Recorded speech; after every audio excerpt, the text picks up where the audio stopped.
अच्छा जी, खसरा नंबर क्या होता है?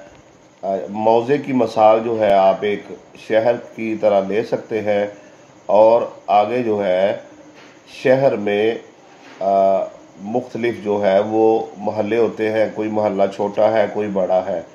तो अब कोई मोहल्ला जो है वो 2 गलियों का भी हो सकता है, कोई मोहल्ला जो है वो 10 गलियों का भी हो सकता है। चलें, इससे भी आसान करता हूँ, एक मकान की मिसाल देकर समझाता हूँ कि मकान में कमरे होते हैं, किचन होता है, वॉशरूम होता है, टीवी लॉन्च होता है, किचन होता है और बैठक होती है, टेरेस होता है। मतलब जब आप किचन कहेंगे तो हमें पता चल जाएगा कि मकान मकान के फलां हिस्से की बात की जा रही है। जब हम टेरेस कहेंगे तो फिर भी पता चल जाएगा।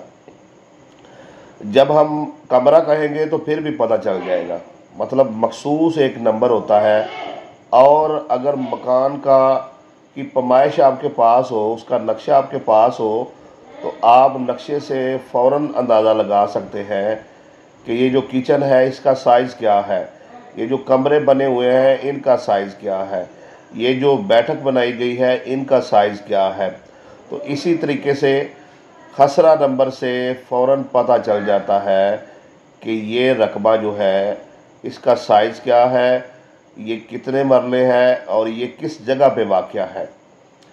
तो हर मौज़ा का अपना एक लट्ठा होता है।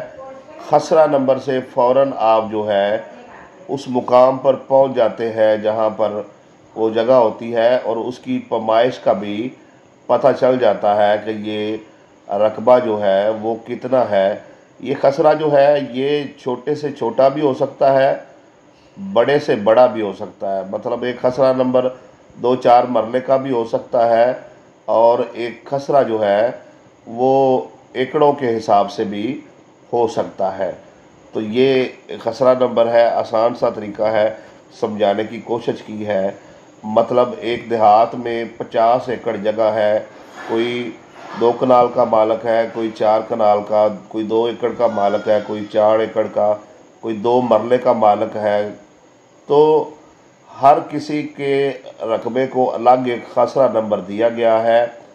अब जैसे ही जो है उसका खसरा नंबर जो है वो आप उसका नाम लेंगे तो लट्ठे से उसकी पैमाइश पता चल जाएगी, उसका साइज़ पता चल जाएगा कि ये इसका नंबर है और ये इतने हिस्से का जो है वो मालिक है।